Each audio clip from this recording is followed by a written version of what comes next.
इस कार्यक्रम के पुण्यार्जक हैं स्वर्गीय श्री विजय कुमार जी पहाड़े, श्रीमती ललिता देवी पहाड़े धर्मपत्नी, पुत्र पुत्रवधू कमल ऋतु विमल पूजा रितेश कनिका, पुत्री दामाद प्रीति सचिन, पौत्री दामाद कृतिका डोमेश, पौत्र कनिष्क द्रव्य, पौत्रियां खुशी सानवी प्रत्युषी, द्विती आहना एवं समस्त पहाड़े परिवार, jubilee hills Hyderabad. Firm Vijay Kumar Kamal Kumar Vimal Kumar Ritesh पहाड़े, Shalimar roller flour mill, premium quality आटा मैदा।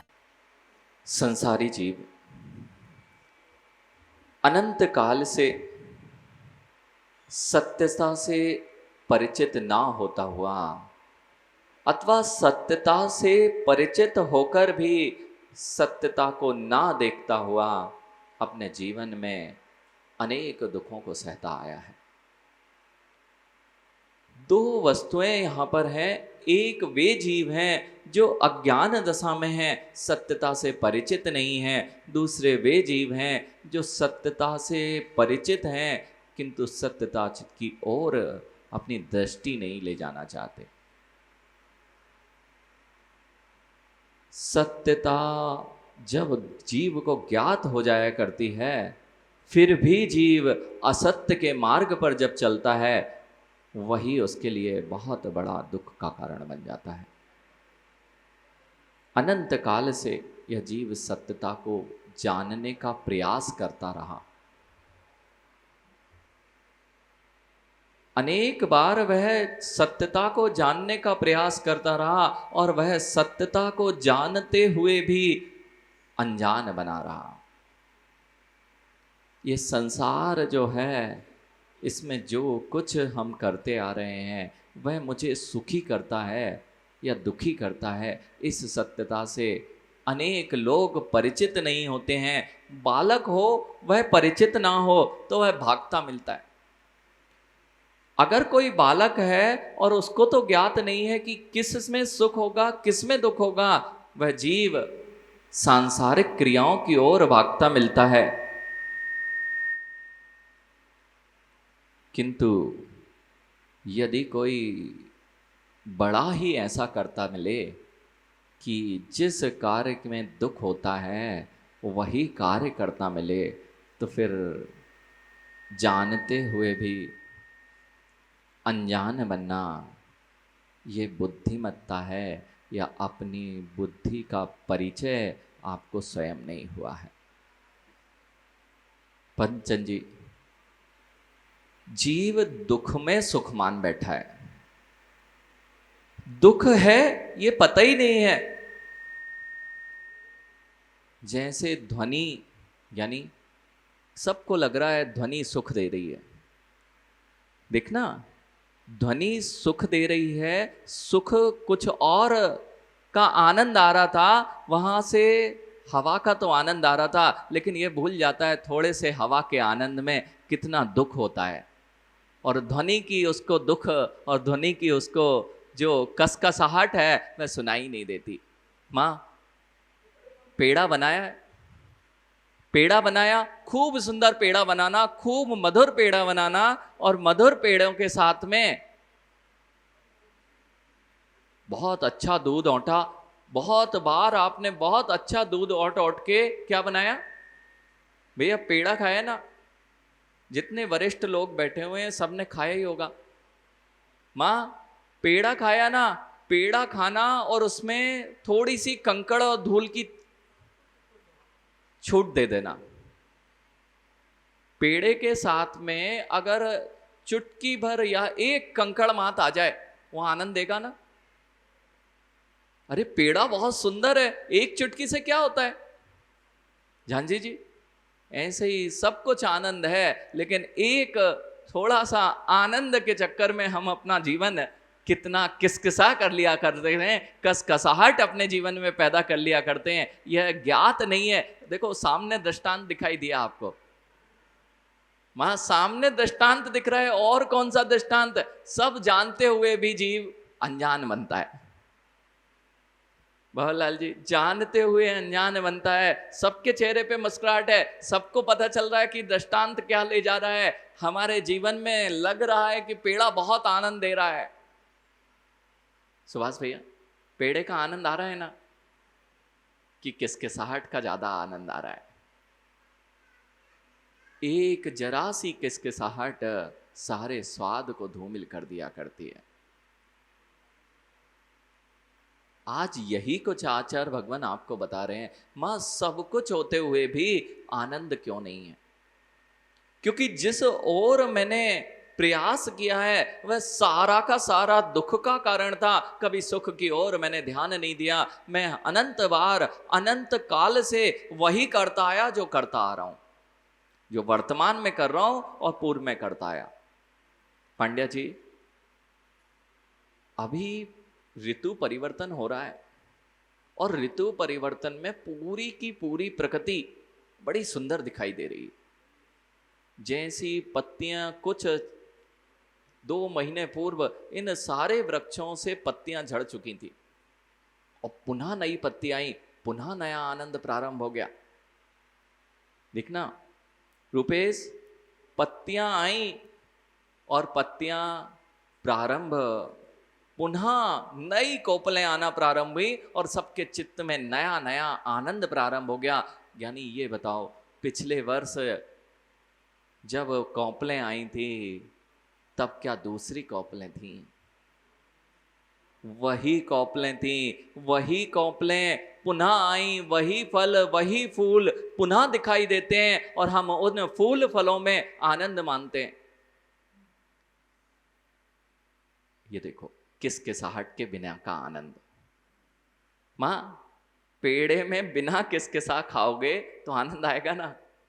अभी देखो, यही हमारे साथ हो रहा है। 5 इंद्रियां हमारे लिए जो भी हम करते हैं वे सब 5 इंद्रियों की प्रवृत्ति होती है और 5 इंद्रियों में एक इंद्रिय के लिए अनेक इंद्रियों के कष्ट जीव सहन करता है। आहार की गृद्धता, जानजी जी, आहार की गृद्धता जीव के लिए स्पर्शन इंद्रिय का सुख कहां भोगने देती है? स्पर्शन इंद्र की सुख के लिए ही स्पर्शन इंद्रियों के अनेक प्रकार के कष्ट जीव सहता है। वासनाओं के पीछे धूप में खड़ा है, पत्थर तोड़ रहा है, किसके लिए? रसना इंद्रिय की लोलुपता के लिए रात दिन कार्य कर रहा है। जिस भट्टी के पास मां 1 मिनट खड़ा नहीं हुआ जा सकता, उस भट्टी के पास भी जीव खड़ा होके अपने पेट के लिए लग रहा है। क्यों? जब मेरे पास होगा ना तो अच्छे से भोजन कर पाऊंगा, उसके लिए जो सुख था उसे तो छोड़ बैठे। यानी ये सब के सब ऋषि, नई कोपलें आती हैं तो आनंद तो लगता है, लेकिन नई कोपलें कितनी बार आ चुकी और उसी का अनुभव हम लेते आए, आज तक कुछ नया था ही नहीं। ये संसार भावना आपसे क्या कह रही है मां? संसार भावना 12 उपेक्षा नामक है महान ग्रंथ, उसमें आचार्य भगवान यही सिखा रहे हैं, जब भी हम नए का आनंद लेते हैं वह सब पुराना होता है। जितनी बार नए का आनंद लिया है सब पुराना है, लेकिन जिसका आनंद लेना चाहिए था उसकी ओर दृष्टि नहीं जाती। वह आनंद जो कभी समाप्त ना हो, ऐसा आनंद कभी लेने के भाव ही नहीं बनते हैं। जीव पुनः पतझड़ आएगा, फिर रोता मिलेगा। यानी जो स्थायी हो उसकी ओर दृष्टि नहीं है, जो क्षणिक है उसकी ओर तुम्हारी दृष्टि है। जितनी भी तुम्हारी क्रियाएं चल रही हैं वह सब मां क्षणिक के लिए चल रही हैं। देखना जानती जी, जो घर बनाया ना आपने, ये बड़े बड़े सब लोगों के, पद्मचंद जी घर है ना, घर बनाया था, जब घर में प्रवेश किया था तो कितना अच्छा लग रहा था। प्रदीप भैया, जब घर बनाया था तो बहुत अच्छा, सबसे सुंदर घर उस समय आपने ही बनाया था, सत्य ना? अब जैसे ही आप थोड़े बुजुर्ग हो गए, अब बच्चों का समय आ गया, तो सबसे पहले जो घर सबसे अच्छा था वही बच्चों को सबसे बुरा लगने लगा। सबसे पहले यदि बच्चे के हाथ में कुछ आता है तो पिताजी का घर तोड़ा जाता है और अपना नए तरीके से घर बनाया जाता है। रुपये सत्य यही हो रहा है जीवन में। लगता है बड़ा अच्छा, मेरे जैसा तो कोई घर ही नहीं बना पाएगा, लेकिन अपना ही बेटा सबसे पहले पिताजी का घर तोड़ता है। हाँ जी, कितना ही बना के चले जाओ, वह तुम्हारा अच्छा तभी तक अच्छा है जब तक स्वयं को अच्छा लग रहा है, दूसरे को जैसे ही आता है, और कितना अच्छे से तैयारी की थी भैया। घर में सुख है ना माँ, इन सब ने सारा पुण्य कर करके घर बनाया। प्रदीप भैया, जगदीश जी, पुण्य करके करके महल बनाया ना। कितना पुण्य किया था जब घर बन रहा था, महल बन रहा था। प्रदीप भैया कितना पुण्य किया था, बहुत पुण्य किया था ना, तब तो घर बना था। अरे पैसा चाहिए पड़ता है तो पैसा पुण्य करने से पैसा मिलता है ना। देखना सुभाष भैया, घर है ना, घर है मां, घर है ना भैया, पुण्य से बनाया था ना, पुण्य की कमाई से बनाया था ना। जितनी आप कमाई करते हो उसमें पुण्य होता है ना। यानी जितने लोग यहां बैठे हैं, कौन से, जनकपुरी वाले भैया, जनकपुरी वाले जितने हैं, इन्होंने सबने घर महल बना रखे हैं। तो जो कमाई की थी उसमें पाप हुआ था कि पुण्य? अरे आप लोग का मौन है, जनकपुरी वाले बोलते नहीं भैया। अच्छा पाप नहीं, हम सोचे जनकपुरी वालों को कुछ बोल दिया कि पहले ही से मौन रहना, महाराज जी कुछ बोले, बोलना नहीं। मां, इन्होंने जो आपके लिए सुंदर सुंदर घर बनाया है वह पुण्य से बनाया ना कि पाप से बनाया? कमाई किससे हुई थी? आज यही कह रहे हैं, पुत्र कलत्त निमित्तम अत्तम अज्यवी पाव बुद्धि है, परिहरदी दया दानम सो जीवो भमदी संसारे। आप लोग क्यों दुखी हो रहे हो, क्यों संसार में भटक रहे हो? इसका अगर कोई कारण है तो घर चलाना है। महाराज जी घर छोड़ दें क्या? घर नहीं छूट रहा है, लेकिन कम से कम ये बुद्धि तो लगा लो कि कर क्या रहा हूं। भैया जितनों ने घर बना रखे हैं किसके लिए बनाए? सुख के लिए बनाए थे ना। किसको लेके आना है? जनकपुरी वाले तो जनकपुरी जरूर गए थे। गांधी जी जनकपुरी वाले जनकपुरी होके आए थे ना। क्यों गए थे? लेने गए थे किसी को। पदमचंद जी जनकपुरी गए थे ना, और जनकपुरी में लेके आ गए। किसी को जनकपुरी लेने गए थे और जनकपुरी लेके आ गए। किस लिए लेने गए थे? महाराज जी सुख बढ़ जाएगा, सुख बढ़ जाएगा, इसलिए लेके आ गए। सुख बढ़ गया ना। देखो मैं कुछ नहीं कह रहा रुपेश, अब आप नहीं तो कहो, महाराज जी बिल्कुल पीछे ही पड़े रहते हैं हमारे। सबके घर छोड़वाएंगे क्या? सुभाष भैया देखना, कई लोग तो ऐसे ही कहने लगते, महाराज जी के प्रवचन सुनो तो फिर छोड़ने के भाव होने लग जाएंगे। मुझे पता है आप बहुत पत्थर के हो, हमारी कुछ भी बारिश हो अंदर तो जाती ही नहीं है। भैया वो पत्थर पे कितने ही बारिश गिरे। आजकल आपने देखा जरा सी बारिश हो और जयपुर में सारा ऊपर पानी बहने लगता। क्यों? हम भी जयपुर वाले ही है ना भैया, हम भी जयपुर वाले हैं ना। पानी गिरा और रोड पे भर जाता है पैरों में। अभी आप आ रहे थे, आज तो पानी नहीं गिरा, 2 दिन से पानी नहीं गिरा, फिर भी रोडों पे भरा था। क्यों? भैया नीचे जाने के लिए कोई स्थान नहीं है, नीचे जाने के लिए पानी को कोई स्थान नहीं, सब पक्का है। ऐसे ही हमारे हृदय सारे पक्के। महाराज जी कितना ही बोल लो, हमारे अंदर जिनवाणी का पानी जाने वाला नहीं है। वो देखो ताली बजा रहे, मतलब बता रहे कि हमारी ऐसे ही स्थिति है। पानी अंदर नहीं जाएगा तो अंदर सूखापन बना रहेगा। ऊपर कितने ही गिर जाएगा, अंदर सूखापन है, वही तो कष्ट देने वाला है। देखो जितनी यह सरलता है वह विलीन होती जा रही है। जिनवाणी में सुनकर भी सरलता नहीं आ पाई जीव के अंदर, तो शायद पांड्या जी अब जीव को सुखी कोई नहीं कर पाएगा। ये जिनवाणी के पानी क्या करती हैं? ये जिनवाणी के पानी अंदर में जो आपकी ठोस भूमि हो गई है। देखना कभी गर्मी में बिहार कराते हैं बबल लाल जी आप, तो खेतों में रुकवाते हैं, और उन खेतों में जब रुकते हैं बड़े बड़े, जब गर्मी पड़ती है ना तो मिट्टी भी इतनी कड़क हो जाती है कि पत्थर कम कड़क होगा, मिट्टी इतनी अधिक कड़क हो जाया करती है। और वह कड़क थी क्या? कड़क थी क्या? स्वभाव से कड़क है क्या?